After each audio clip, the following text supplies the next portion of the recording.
মান ক্বামা লাইলাতাল কদরি ঈমানান ওয়া ইহতিসাবান গুফিরা লাহু মা তাকদ্দামা মিন যামবিহি ওয়া মা তাআখার।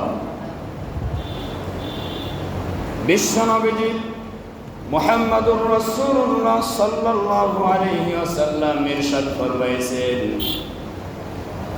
যে ব্যক্তি ঈমানের সাথে সওয়াবের আশায় পরিপূর্ণ বিশ্বাস এবং ঈমানের সাথে পরিপূর্ণ বিশ্বাসের সাথে সওয়াবের উদ্দেশ্যে লাইলাতুল কদর পালন করবে, লাইলাতুল কদরের রাত্রিতে ইবাদত বন্দেগীর মধ্যে কাটাইবে, আল্লাহ রাব্বুল আলামিন তার গোলামের জীবনের সব অতীতের গুনাহগুলি মাফ করে দেন। বলুন সুবহানাল্লাহ।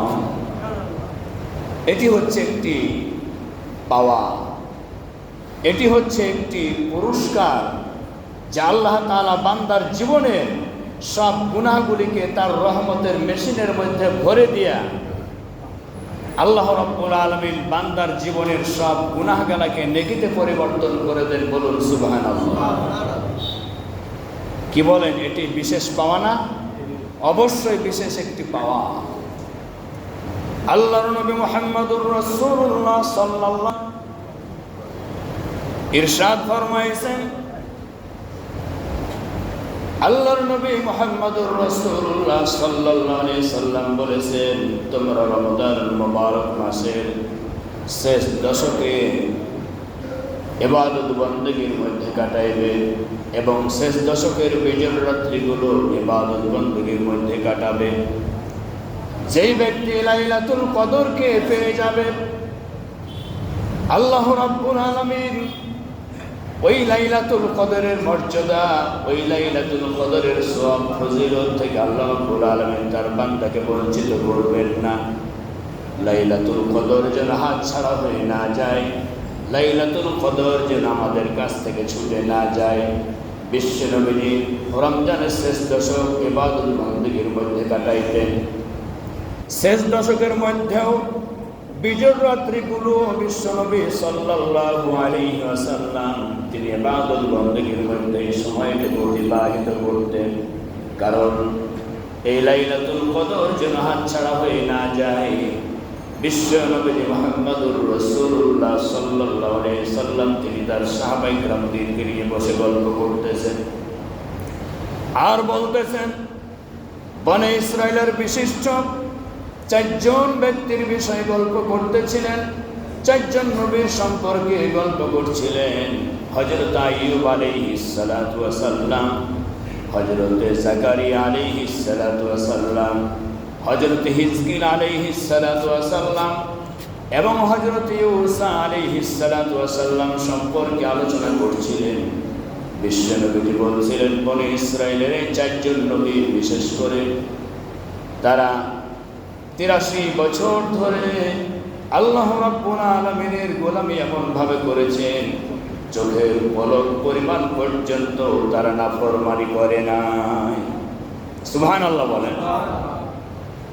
বিশ্বনবী মুহাম্মদুর রাসূলুল্লাহ সাল্লাল্লাহু আলাইহি সাল্লামের কথাবার্তা শুনে সাহাবায়ে কিরামগণ বললেন, ইয়া রাসূলুল্লাহ, আমাদের হায়াত তো অল্প, আমরা কেমন করে ওই সমস্ত নবী রাসূলদের মতো এবং তার উম্মতদের মতো আমরা নেক কামাই করতে পারি? বিশ্বনবী মুহাম্মদুর রাসূলুল্লাহ সাল্লাল্লাহু আলাইহি সাল্লামের কাছে সমাধান করল আল্লাহ রাব্বুল আলামিন লাইলাতুল কদরের রাত্রিটা উপলব্ধ হিসাবে দিয়ে দিলেন। বলুন সুবহানাল্লাহ। এই লাইলাতুল কদরের রাত্রি সম্পর্কে আল্লাহ রাব্বুল আলামিন বলছেন, লাইলাতুল কদরি খায়রুম মিন আলফি শাহর। আল্লাহ রাব্বুল আলামিন জানাই দিলেন, নবী গো, আমি আপনার উম্মতদের জন্য একটি রাত্র দিলাম, একটি মাত্র রাত্রি। যেই ব্যক্তি ইবাদত বন্দেগীর মধ্যে সময়টাকে কাটাবে, ওই রাত্রিটা হচ্ছে লাইলাতুল কদর। যেই ব্যক্তি লাইলাতুল কদরটাকে পেয়ে যাবে, 83 বছর 4 মাসেরও বেশি সময় ধরে ইবাদত বন্দেগী করলে যে সওয়াব হতো, আল্লাহ রাব্বুল আলামিন আপনার এবং আপনার উম্মতদেরকেও সেই সওয়াব দান করে দেবেন। বলুন সুবহানাল্লাহ। আমরা খুশি না বেজার? এই খুশি হয়ে বেশি বেশি আল্লাহ তাআলার প্রশংসা জ্ঞাপন করতে হবে। আলহামদুলিল্লাহি রাব্বিল বলেন আলহামদুলিল্লাহি রাব্বিল আলামিন। বেশি বেশি পড়বেন আপনারা। আল্লাহর নবী মুহাম্মদুর রাসূলুল্লাহ সাল্লাল্লাহু আলাইহি সাল্লাম জানায় দিলেন,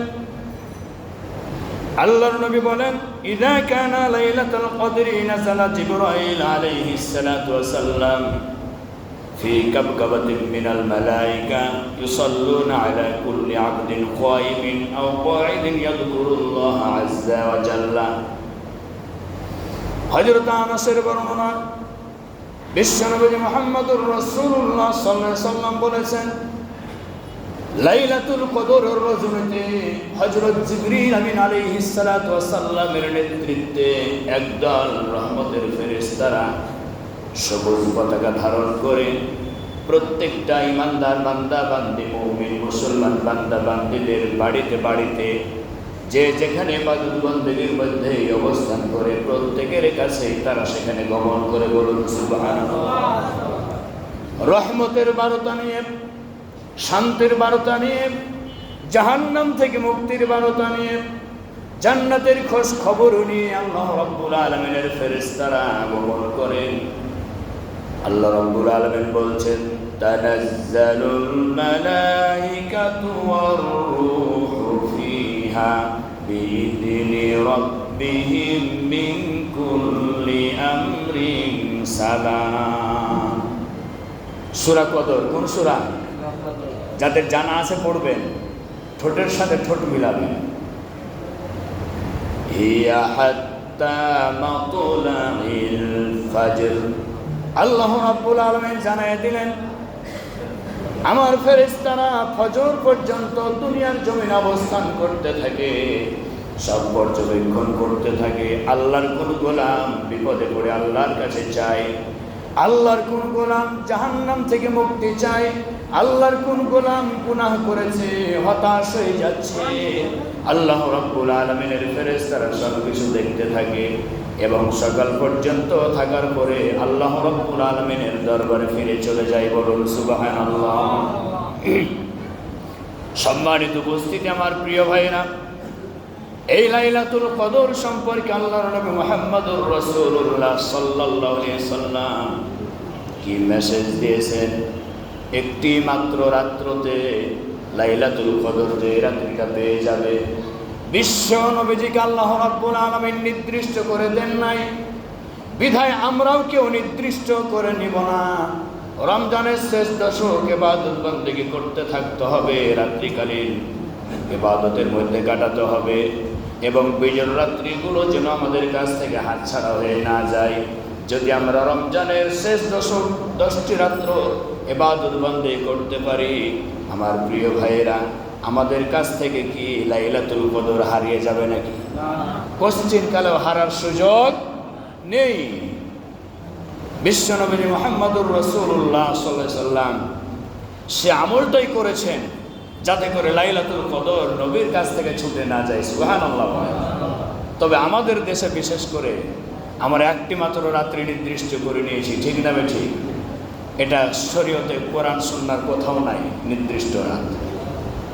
কথা পরিষ্কার এখান থেকে। আল্লাহর নবী মুহাম্মদুর রাসূলুল্লাহ সাল্লাল্লাহু আলাইহি সাল্লাম রমজানের শেষ দশকে তিনি বেশি বেশি করে পড়তেন, ইস্তিগফার পড়তেন, আল্লাহর কাছে ক্ষমা চাইতেন। বিশ্ব নবী মুহাম্মদুর রাসূলুল্লাহ সাল্লাল্লাহু আলাইহি সাল্লামের শেখানো দোয়া আমার সাথে কণ্ঠ মিলিয়ে পড়ুন। আল্লাহুম্মা ইন্নাকা আফুউম তুহিব্বুল আফওয়া ফাআফু আন্নি। কোনো আওয়াজ হচ্ছে না, ঠিক মনে হচ্ছে মেয়ে মানুষ বসে আছে নাকি। মহিলাদের কণ্ঠের আওয়াজ ঘরের বাইরে যাবে না, আর পুরুষদের কণ্ঠের আওয়াজ মসজিদ ভেদ করে আরশে আজিম পর্যন্ত পৌঁছে যাবে। সুবহানাল্লাহ বলেন। আওয়াজ হচ্ছে না কেন? আশ্চর্য। ক্ষুধা লেগেছে খুব। এই ক্ষুধাটা যদি লেগে থাকে, এই ক্ষুধা লেগে থাকার কারণে আমাদের বরকত, আমাদের রহমত আল্লাহর পক্ষ থেকে পুরস্কার আছে না নাই? ক্ষুধা তো লাগবেই। সেই কোন সকালে খেয়েছি ফজরের সময়, ক্ষুধা তো লাগবে, এটাই স্বাভাবিক। আমার প্রিয় ভাইয়েরা, এই ক্ষুধাটাকে আপনাকে বিসর্জন দিতে হবে। এই ক্ষুধাটাকে স্বীকার করে নিয়ে আপনাকে বেশি বেশি করে আল্লাহর গোলামি করে আল্লাহর প্রিয় হতে হবে। ঠিক না বেঠিক? আমার প্রিয় ভাইরা, এমনিতেই পুরস্কারের ঘোষণা করা হয় নাই। বিশ্বনবী মুহাম্মদুর রাসূলুল্লাহ সাল্লাল্লাহু আলাইহি সাল্লাম বলেছেন, তোমরা বেশি বেশি করে পাঠ করো আল্লাহুম্মা ইন্নাকা আফুউন তুহিব্বুল আফওয়া ফাআফু আন্নি। এর অর্থ হলো, হে আল্লাহ, নিশ্চয় আপনি ক্ষমাশীল, যে আপনার কাছে ক্ষমা চাই আপনি তাদেরকে ভালোবাসেন। আয় আল্লাহ তাআলা, আমি আপনার কাছে ক্ষমা চাচ্ছি, দয়াময় আল্লাহ, দয়া করে অনুগ্রহ করে তুমি আমাকে ক্ষমা করে দাও। ক্ষমাশীল কে? আল্লাহ। ক্ষমা চাইবে কারা? আমরা। ক্ষমা চাইব কারা? ক্ষমাশীল কে? আল্লাহ। ক্ষমা চাইব কারা? আমরা। ক্ষমা করবেন কে? আল্লাহ। এটা পূর্ণ বিশ্বাস আপনাকে রাখতে হবে, এই শিক্ষা আপনাকে নিতে হবে। বিশ্বনবীর শেখানো দোয়া আপনাদের সামনে উপস্থাপন করলাম।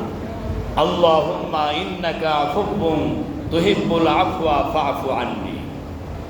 সকলের জন্য যখন দোয়া করবেন, আল্লাহুম্মা ইন্নাকা আফুউন তুহিব্বুল আফওয়া ফাআফু আন্না, শেষে আন্নি আর আন্না। আন্না হচ্ছে সমষ্টিগতভাবে সকলের জন্য দোয়া, আর আন্নি হচ্ছে নিজের জন্য দোয়া। বিশ্বনবী মুহাম্মদুর রাসূলুল্লাহ সাল্লাল্লাহু আলাইহি ওয়াসাল্লাম তিনি বেশি বেশি করে দোয়া করেছেন, আল্লাহর কাছে ক্ষমা চেয়েছেন। বিশ্বনবী মুহাম্মদুর রাসূলুল্লাহ সাল্লাল্লাহু আলাইহি ওয়াসাল্লাম আরামের ঘুমকে হারাম করে দিয়ে তাহাজ্জুদের সালাতে সিজদায় পড়ে গিয়ে নবীজি দোয়া করতেন, আল্লাহুম্মা হাসিবনি হিসাবান ইয়াসীরা। আয় আল্লাহ তাআলা, তুমি আমার হিসাব নিকাশ সহজ করে দাও আল্লাহ।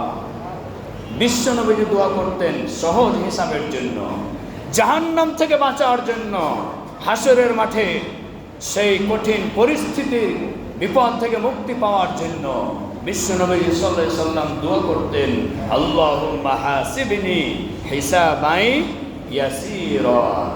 আয় আল্লাহ, তুমি আমার হিসাব নিকাশ সহজ করে দাও।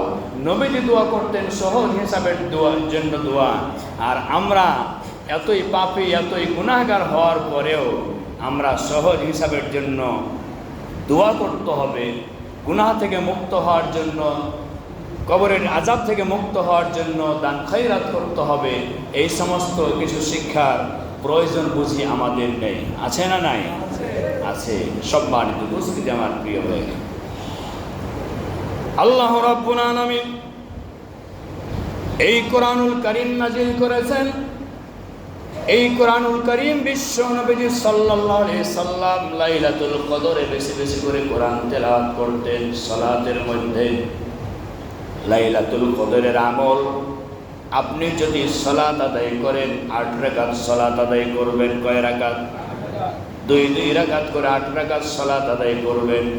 ওই 50 রাকাত, 100 রাকাত, 150 রাকাত, 500 রাকাত সালাত আদায় করে আপনি কতটুকু লাভবান হতে পারবেন?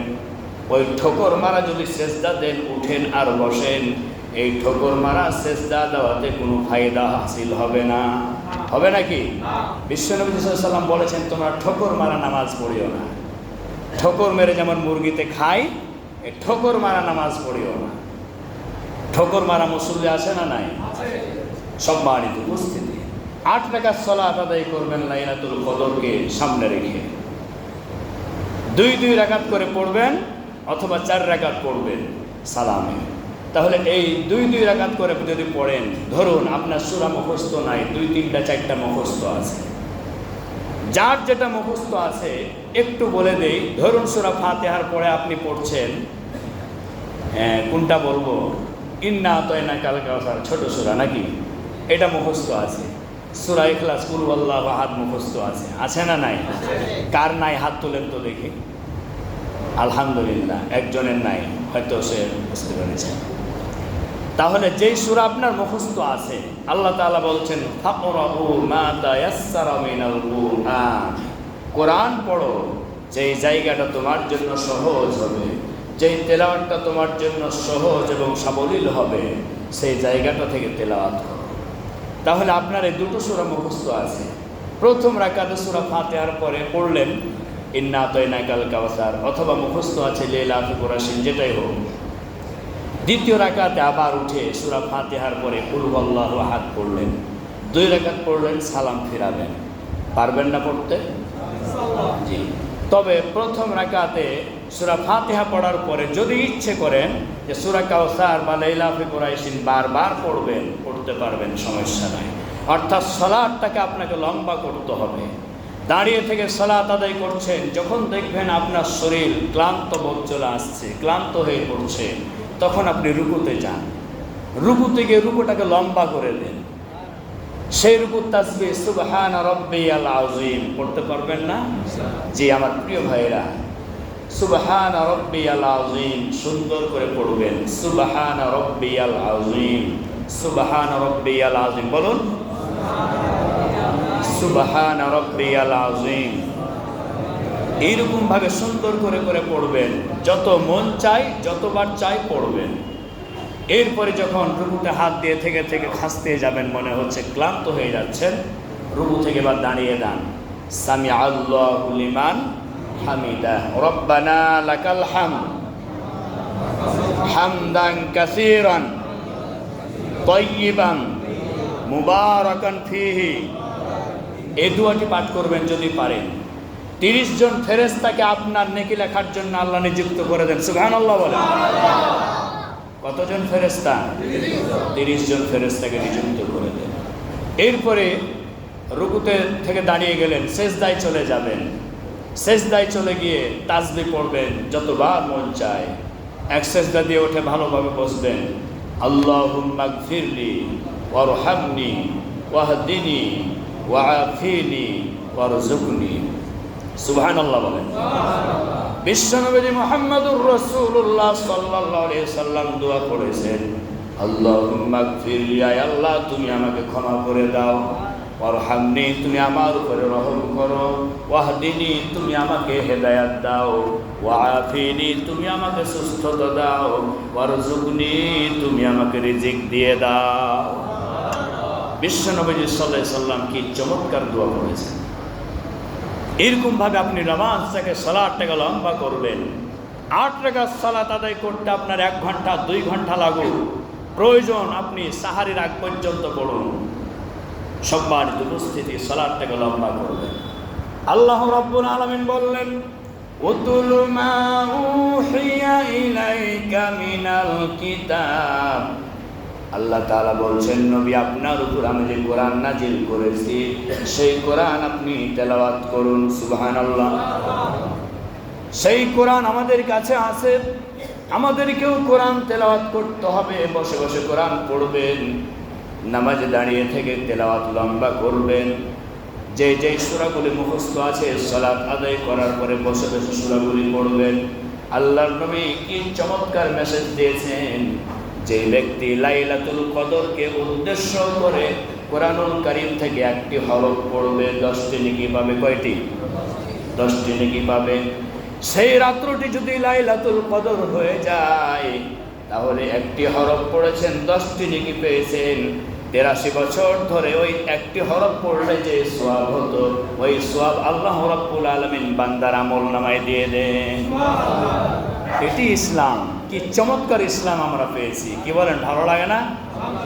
কি চমৎকার ইসলাম আমরা পেয়েছি। বিশ্বনবী মুহাম্মদুর রাসূলুল্লাহ সাল্লাল্লাহু আলাইহি সাল্লাম বলেছেন, যেই ব্যক্তি লাইলাতুল কদরকে পেয়ে গেল এবং সূরাতুল ইখলাস 3 বার তেলাওয়াত করলে খতম কোরআন তেলাওয়াতের নেকি হয়। 83 বছর ধরে কোরআন তেলাওয়াত করলে যত খতম হবে, সকল খতমের সওয়াবগুলি আল্লাহ রাব্বুল আলামিন বান্দার আমলনামায় দিয়ে দেবেন। সূরা ইখলাস পড়তে রাজি আছি তো? জি, সূরা ইখলাস পড়বেন। অর্থাৎ এর শেষ দশকের প্রতিটা রাত্রেই যত পারবেন ইবাদত বন্দেগী করবেন। কেন? লাইলাতুল কদর যেন ছুটে না যায়। একটা লাইলাতুল কদর যদি আপনি পেয়ে যান, তাহলে 83 বছর ধরে ইবাদত করলে যে সওয়াব হতো, ওই সওয়াব আল্লাহ রাব্বুল আলামিন আপনার আমলনামায় দিয়ে দিবেন। সুবহানাল্লাহ। সম্মানিত উপস্থিতি, বিশ্বনবী মুহাম্মদুর রাসূলুল্লাহ সাল্লাল্লাহু আলাইহি সাল্লাম দানের ব্যাপারে বলেছেন, দানের জন্য উৎসাহিত করেছেন। আল্লাহর নবী মুহাম্মদুর রাসূলুল্লাহ সাল্লাল্লাহু আলাইহি সাল্লাম বলেছেন দান করার জন্য। এই জন্য লাইলাতুল কদরকে সামনে রেখে যদি আমরা শেষ দশকের প্রতিটি দিনই অন্তত পক্ষে কম পক্ষে 1 টাকাও যদি আমরা দান করি, কয় টাকা? চা খাওয়ার টাকা ধরি 5 টাকা, লাল চা কয় টাকা? 5 টাকা। এই 10টি দিন প্রতিটি দিন যদি আমরা 5 টাকা করে দান খয়রাত করতে থাকি, তাহলে 83 বছর 4 মাসের বেশি ধরে ইবাদতবন্দি করলে যে সওয়াব হতো, যে দান করলে যে সওয়াব হতো, আল্লাহ রাব্বুল আলামিন 10টি দিন দান করার কারণে বান্দার আমলনামায় সেই পরিমাণ সওয়াব দান করে দেবেন। বলুন সুবহানাল্লাহ। বিশ্বাস হয়? যে বিশ্বাস হয়, তবে দান করতে মন চায় না, এটাই স্বাভাবিক। বিশ্বাস হয়, যাকাত না দিলে খবর আছে ওই সম্পদগুলিকে সাপ বানাবে, ওই সম্পদগুলিকে আগুনে পুড়িয়ে তাপ দেবে, ছবল মারবে, ছেঁকা দেওয়া হবে, কষ্ট দেওয়া হবে, জাহান্নামের আগুনে পুড়তে হবে, এটা বিশ্বাস হয়। কিন্তু যাকাত দিতে মন টানে না, ঠিক না ঠিক? সম্মানিত উপস্থিতি, আল্লাহ রাব্বুল আলামিন দান প্রসঙ্গে তিনি বলেছেন, মান কানা ইউরিদু হারসাল আখিরাতি নাজিদ লাহু ফি হারসিহি ওয়া মান কানা ইউরিদু হারসাদ দুনিয়া নুতিহি মিনহা ওয়া মা লাহু ফিল আখিরাতি মিন নাসিব। আল্লাহু আকবার। আল্লাহ রাব্বুল আলামিন বলছেন, মান কানা ইউরিদু হারসাদ দুনিয়া নুতিহি মিনহা। আল্লাহ রাব্বুল আলামিন বলছেন, যেই ব্যক্তি দুনিয়ায় দান খয়রাত করবে, এই ক্ষণস্থায়ী দুনিয়ায় যেই ব্যক্তি দান খয়রাতের হাত থেকে প্রশস্ত করে দিবে, দান করতে থাকবে, ওই ব্যক্তির নামটা দানবীরের খাতায় লেখা হবে। ইহা ছাড়াও যেই দানটা করা হবে, ওই দানটাকে আল্লাহ রাব্বুল আলামিন লালন পালন করতে থাকবেন, নার্সিং করতে থাকবেন, নাড়াচাড়া করতে থাকবেন। এইভাবে নার্সিং করতে করতে বিরাট আকারের দানের একটি বোঝা হিসাবে আল্লাহ রাব্বুল আলামিন বান্দাকে হাসরের মাঠে বান্দার হাতে তুলে দিবেন। বলুন সুবহানাল্লাহ। যেই ব্যক্তির চাওয়া পাওয়া হবে আখিরাত, যেই ব্যক্তির চাওয়া পাওয়া হবে পরকাল, যেই ব্যক্তির চাওয়া পাওয়া হবে আল্লাহর সন্তুষ্টি, আল্লাহ রাব্বুল আলামিন ওই ব্যক্তির দানগুলিকে লালন পালন করে বড় করতে করতে বিশাল একটি পাহাড়ে পরিণত করে দিয়া বান্দার হাতে দেবেন। বান্দা পাবে আর বলবে, রব্বুল আলামিন এটা কার দান?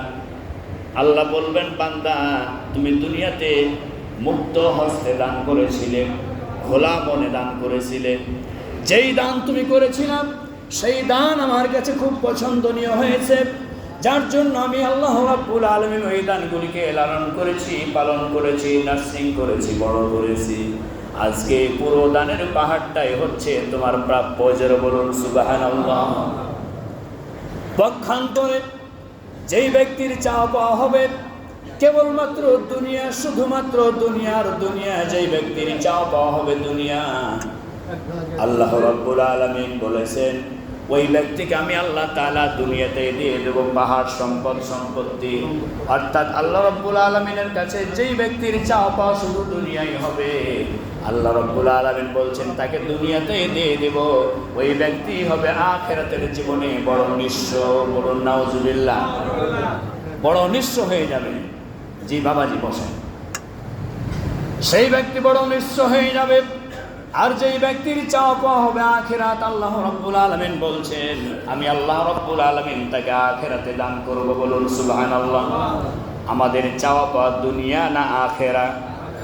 আমার আপনার চাওয়া পাওয়া যদি হয় আখিরাত, তাহলে আল্লাহ রাব্বুল আলামিন দুনিয়াতেও দেবেন, আখিরাতেও দেবেন। দুই দিকে আমরা লাভবান হতে পারবো। আর যে ব্যক্তির চাওয়া পাওয়া হবে শুধুমাত্র দুনিয়ার দুনিয়া, সেই ব্যক্তিকে আল্লাহ রাব্বুল আলামিন দুনিয়াতেই দিয়ে দিবেন। আল্লাহ বলছেন আখিরাতে সেই হচ্ছে বড় নিঃস্ব। আল্লাহ তাআলা তিনি আমাদেরকে আখিরাতের জীবনে সুন্দর একটি জীবন দান করুন করছে আল্লাহুম্মা আমিন। সম্মানিত উপস্থিতি, বিশ্বনবী মুহাম্মদুর রাসূলুল্লাহ সাল্লাল্লাহু আলাইহি সাল্লামের শেখানো দোয়া আল্লাহ রাব্বুল আলামিন শিখিয়েছেন, বিশ্বনবী সাল্লাল্লাহু আলাইহি সাল্লাম পড়েছেন। আমার সাথে পড়ুন আপনারা। রব্বানা আতিনা ফিদ দুনিয়া হাসানাতাও ওয়া ফিল আখিরাতি হাসানা ওয়া কিনা আযাবান নার। বিশ্বনবী মুহাম্মদুর রাসূলুল্লাহ সাল্লাল্লাহু আলাইহি সাল্লামের কাছে দোয়া করেছেন, রব্বানা আতিনা ফিদ দুনিয়া হাসানা, আয় আল্লাহ তাআলা তুমি আমাদেরকে দুনিয়ার জীবনে স্বাচ্ছন্দ্যপূর্ণ জীবন দাও, সুন্দর একটি জীবন দাও। এই সুন্দর জীবনের অর্থ এই নয় একতলা আছে 5 তলা হবে, 10 বিঘা আছে 50 বিঘা হবে, 5টা গাড়ি আছে 50টা গাড়ি হবে। এটা হচ্ছে দুনিয়ার স্বাচ্ছন্দ্যপূর্ণ জীবন নয়। দুনিয়ার স্বাচ্ছন্দ্যপূর্ণ জীবন কাদের প্রয়োজন? বিশেষভাবে দেখবেন যাদের টাকা পয়সা আছে কিন্তু পরিবারের সুখ নাই, শান্তি নাই, আরাম নাই, অশান্তির আগুন দাও দাও করে জ্বলছে। সম্পদ আছে, রাত্রিকালীন সময় হাইজাকার চলে যাচ্ছে, সন্ত্রাসী গন্ডা বাহিনী চলে যাচ্ছে, পিস্তল ধরে নিচ্ছে, এই মুহূর্তে লকারের চাবি দে, ঠিক না বেঠিক? ওর জীবনে স্বস্তি শান্তি কিছু আছে? নেই। শারীরিকভাবে অসুস্থ হয়ে পড়েছে, টেবিলের উপরে গোস্তের বাটি রয়েছে, গরুর গোস্তের বাটি রয়েছে, খাবো না রাখবো, খাবো না রাখবো, এই করতে করতে রাত্রির অর্ধেক পেরিয়ে যাচ্ছে। কোনো রকম খাচ্ছে, তারপর গ্যাস্ট্রিক নিয়ে সমস্যায় আর ঘুম আসছে না। আর সুখ শান্তি কাদের আছে দেখুন, মাঠে ঘাটে কাজ কাম করছে, শরীরটা ক্লান্ত হয়ে গেল, ফাঁকা জমিনের উপর একটা গামছা পেড়ে দেয়া, গামছার উপরে রিল্যাক্সে 2-3 ঘন্টার ঘুম দিয়ে দিল, ঠিক না ঠিক? ওই ব্যক্তির সুখ এতটাই সুখ যে ওর কাছে কোনো ডাকাত আসবে না, চোর আসবে না। আল্লাহ রাব্বুল আলামিন ওই দোয়া শিখিয়ে দিয়েছেন। বিশ্ব নবী মুহাম্মদুর রাসূলুল্লাহ সাল্লাল্লাহু আলাইহি সাল্লাম দোয়া পড়েছেন, রব্বানা আতিনা ফিদ দুনিয়া হাসানা, আয় আল্লাহ তাআলা দুনিয়ার জীবনে স্বাচ্ছন্দ্যপূর্ণ জীবন দাও, একটি সুন্দর জীবন দাও, অফিল আখিরাতে হাসানা, আখিরাতের জীবনটাকে উন্নত মানের করে দাও, বলুন সুবহানাল্লাহ। ওয়া কিনা আযাবান নার, এবং আখিরাতে তোমার কাছে জাহান্নামের আযাব থেকে মুক্তি চাই। এই দোয়া আমাদের প্রয়োজন আছে না নাই? বিশ্বনবী সাল্লাল্লাহু আলাইহি সাল্লাম এই দোয়াটি পড়েছেন, তার উম্মতদের জন্য দোয়া করেছেন, সুবহানাল্লাহ। সম্মানিত উপস্থিতি, আল্লাহ রাব্বুল আলামিন তার কাছে যদি আমরা আখিরাত চাই, আল্লাহ তাআলা দুনিয়াতেও দেবেন, আখিরাতেও দেবেন। আর যাদের চাওয়া পাওয়া শুধুমাত্র দুনিয়ার দুনিয়া, আল্লাহ রাব্বুল আলামিন তাদেরকে দুনিয়াতেই দেবেন, আখিরাতে তারা হবে ক্ষতিগ্রস্ত, আখিরাতে তারা হবে একেবারে নিঃস্ব। আল্লাহ রাব্বুল আলামিন ওই অবস্থা থেকে আমাদেরকে হেফাজত করুন, বলছি আল্লাহুম্মা আমিন। সম্মানিত উপস্থিতি, ঈদুল ফিতর কোন দিন হওয়ার সম্ভাবনা আছে? শুক্রবার না শনিবার? শনিবার। তো যাই হোক, শুক্রবার যদি হয় তাহলে কততম রমজান হচ্ছে? 29। জি, 29 রমজান হচ্ছে। তাছাড়াও আমরা দেখি যে বহির্বিশ্বে মুসলিম কান্ট্রিগুলোতে যদি ঈদ হয় আজ, তো ঈদ হবে বাংলাদেশে কাল, ঠিক না বেঠিক? তো যাই হোক, ঈদুল ফিতর, এই ঈদুল ফিতর হচ্ছে আল্লাহ রাব্বুল আলামিন এই ঈদুল ফিতর, ঈদের দিন, আনন্দের দিন, এই দিনটিকে সামনে রেখে আমরা পড়ি ঈদ মোবারক, ঈদ মোবারক, মানে বরকতময় আনন্দের মুহূর্ত, বরকতময় দিন, আনন্দের দিন, খুশির দিন। তো আমরা পড়ব তাকাব্বালাল্লাহু মিন্না ওয়া মিনকুম আজমাইন। আমরা পড়ব তাকাব্বালাল্লাহু মিন্না ওয়া মিনকুম আজমাইন, অর্থাৎ আল্লাহ তাআলা আমাদের এই আচার অনুষ্ঠান আমরা যা 1 মাস ধরে পালন করলাম, সেই অনুষ্ঠানটির নাম কি? সিয়াম। সিয়াম, রোজা। 1 মাস ধরে আমরা কি পালন করছি? সিয়াম পালন করছি। একটু আলোচনার দিকে মনোনিবেশ করবেন। 1 মাস ধরে আমরা সিয়াম পালন করছি। এই জন্য আমরা শাওয়াল মাসের চাঁদ যদি দেখতে পাওয়া যায়, খবর হয়ে যায়, তাহলে আমরা ঈদুল ফিতরের জন্য প্রস্তুতি নেব, ঠিক না বেঠিক? তাহলে যখন আমরা একে অপরের সাথে সালাম হবে, মুসাফাহা, আলিঙ্গন হবে, কোলাকুলি হবে, তখন আমরা পড়ব তাকাব্বালাল্লাহু মিন্না ওয়া মিনকুম আজমাইন। আল্লাহ তাআলা আমাদের এই আচার অনুষ্ঠান, সিয়াম, কিয়াম, দান, খয়রাত, ইবাদত, বন্দেগী যাহা কিছু করেছে আল্লাহ তাআলা আমাদের সকলের কবুল করুন, করছি আল্লাহুম্মা আমিন। এই দোয়াটি আমরা কার কাছে করলাম? আল্লাহর কাছে করলাম। এই ঈদুল ফিতরের দিনে বিশ্বনবী মুহাম্মদুর রাসূলুল্লাহ সাল্লাল্লাহু